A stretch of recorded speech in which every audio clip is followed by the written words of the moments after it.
তালের তো অনেক রেসিপি তৈরি করেছেন, তবে একদিনের জন্য হলেও ঠিক এই রেসিপিটা ট্রাই করবেন। গ্যারান্টি দিয়ে বলতে পারি, একবার খাওয়ার পর কিন্তু স্বাদ কোনো দিন ভুলতে পারবেন না। সামনেই আছে জন্মাষ্টমী, সেই কারণে গোপালকে যদি এরকম একটা রেসিপি তৈরি করে দেওয়া হয়, গোপাল কিন্তু একদম খুশি হয়ে যাবে। আজকের রেসিপি রসে ভরা তালের বড়া।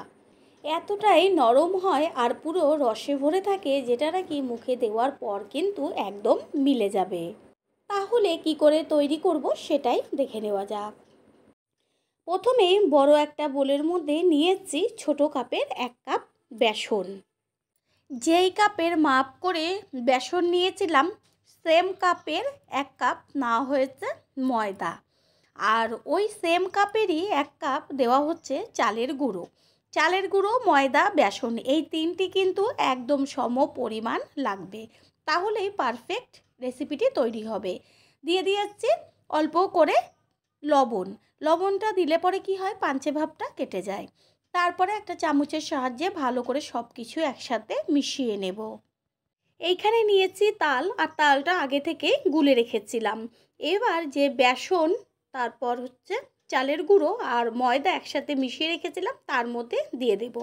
কোনো রকম কিন্তু জল বা দুধ এখানে ব্যবহার করব না, শুধুমাত্র তালের কাঠ দিয়েই কিন্তু এই ব্যাটারটা তৈরি করা হবে। প্রথমে যেই চামচে করে তালের কাঠটা নেওয়া হয়েছে, সেটা একটু ভালো করে সব কিছুর সাথে মিশিয়ে নেব। তারপর কিন্তু এই ব্যাটারটা হাত দিয়ে তৈরি করতে হবে। যেহেতু বেসন দেওয়া হয়েছে, সেই কারণে কিন্তু ব্যাটারটাকে খুব ভালো করে মেখে নিতে হবে। যেমন আমরা বেগুনি তৈরি করার সময় ব্যাটারটা ভালো করে হাত দিয়ে ফেটিয়ে নিই, ঠিক সেইভাবে কিন্তু একটু সময় নিয়ে ব্যাটারটাকে তৈরি করতে হবে। দেখাই যাচ্ছে যে কিভাবে আমি হাত দিয়ে চটকে চটকে কিন্তু ব্যাটারটাকে তৈরি করছি। এর মধ্যে দিয়ে দিয়েছি ছোটো চামচের 1 চা চামচ মৌরি। অবশ্যই মৌরিটা ব্যবহার করবেন। মৌরিটা দেওয়ার পর আবারও একইভাবে মেখে নিতে হবে। এক হাতে বোলটা ধরে নিয়ে আর অন্য হাত দিয়ে বেশ বেসন যেমন ফেটানো হয়, ঠিক সেইভাবে এই ব্যাটারটাকে ফেটিয়ে নিতে হবে। যত ভালো ফেটানো হবে, ততই কিন্তু বড়াটা একদম সফট হবে। ব্যাটারটা ঠিকমতো মেখে নেওয়া হলো কি না সেটা বোঝার জন্য কিছুটা অংশ নিয়ে কাপের মধ্যে জল দিয়ে তারপরে আস্তে করে ছেড়ে দিতে হবে। দেখা যাবে যে জলের ওপর ভাসছে, তাহলেই বুঝতে পারবেন যে এটা পারফেক্টভাবে মাখা হয়েছে। গ্যাসের ওভেনে কড়াই বসিয়ে দেব অল্প করে জল, আর জলের মধ্যে দেব চায়ের কাপের 1/2 কাপ চিনি। এই পর্যায়ে গ্যাসের ফ্লেম একদম লোতে রাখতে হবে, যেন চিনিটা গলে শিরা পরিণত হয়। দেখা যাচ্ছে যে শিরা কিন্তু আস্তে আস্তে তৈরি হচ্ছে, জলটা বেশ টকবক করে ফুটছে। এর মধ্যে দিয়ে দেব 3-4টে এলাচ ভেঙে, তার ভেতরে যে দানাগুলো থাকে সেইগুলো এলাচ সমেত। শিরাটা আস্তে আস্তে জাল হতে থাক, আর এটা কিন্তু একদম যে ঘন একটা আঠালো শিরা তৈরি হবে সেটা না, বেশ হালকা একটু হাতে লেগে লেগে আসবে, ঠিক সেই পর্যায়ে কিন্তু শিরাটাকে নাবাতে হবে।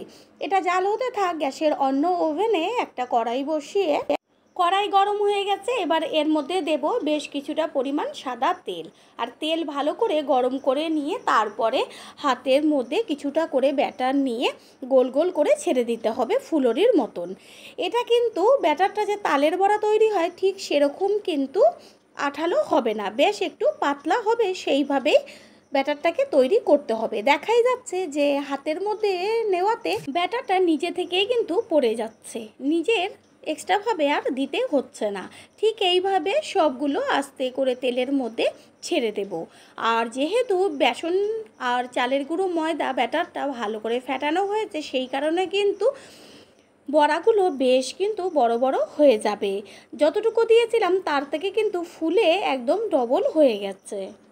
গ্যাসের ফ্লেম মিডিয়ামে রেখে বড়াগুলোকে ভেজে নিতে হবে। যখন নিচের পিঠটা হালকা ভাজা হবে, তখন কিন্তু নিজের থেকেই বড়াগুলো উঠে আসবে।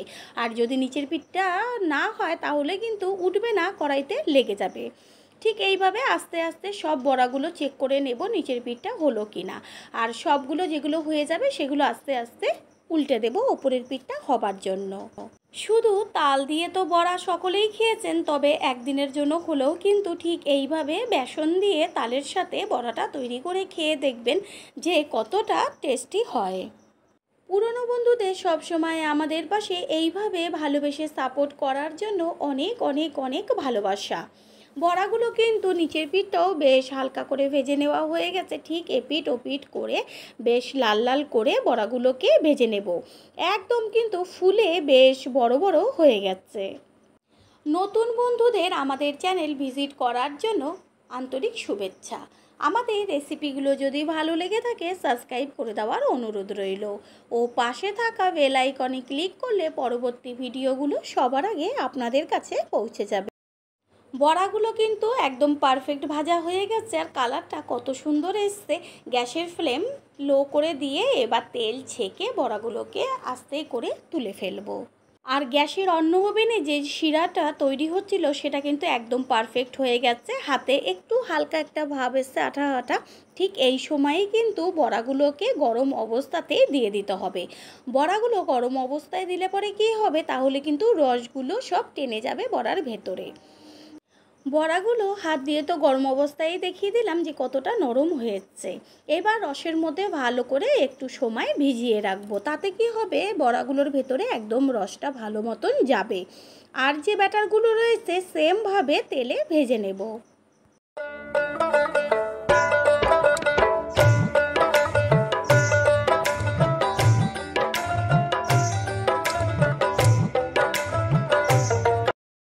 4-5 মিনিট মতন রসে ভিজানো ছিল বড়াগুলো। এবার রস ছেঁকে বড়াগুলোকে তুলে নেব। আর যে বড়াগুলো ভাজা হচ্ছে সেগুলোও কিন্তু এই রসেই দেব। বড়াগুলো কত সুন্দর একদম রসে টইটুম্বুর হয়ে রয়েছে।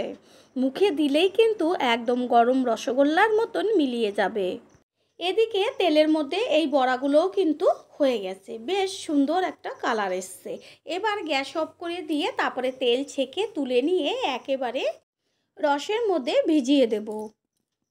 তৈরি হয়ে গেল আজকের রেসিপি তালের রসবড়া। আশা করি রেসিপিটি ভালো লাগলো। আর একদিনের জন্য হলেও ঠিক এইভাবে রেসিপিটি তৈরি করে খেয়ে তারপরে সে কমেন্ট করে জানিয়ে যাবেন। যদি ভালো লেগে থাকে একটা লাইক, কমেন্ট, পারলে একটা শেয়ার করে অবশ্যই জানাবেন। আপনাদের দেওয়া একটা লাইক ও একটা শেয়ার কিন্তু আমাদের কাছে অনেক অনেক গুরুত্বপূর্ণ। তাই কেউ লাইক ও একটা শেয়ার করতে একদমই ভুলবেন না। রেসিপিটি যদি কেউ ফেসবুক থেকে দেখে থাকেন ফলো করে পাশে থাকার অনুরোধ রইল। All friend, thanks for watching my video. আপনারা সকলে ভালো থাকবেন, সুস্থ থাকবেন। আবারও দেখা হবে অন্য কোনো রেসিপির এপিসোডে।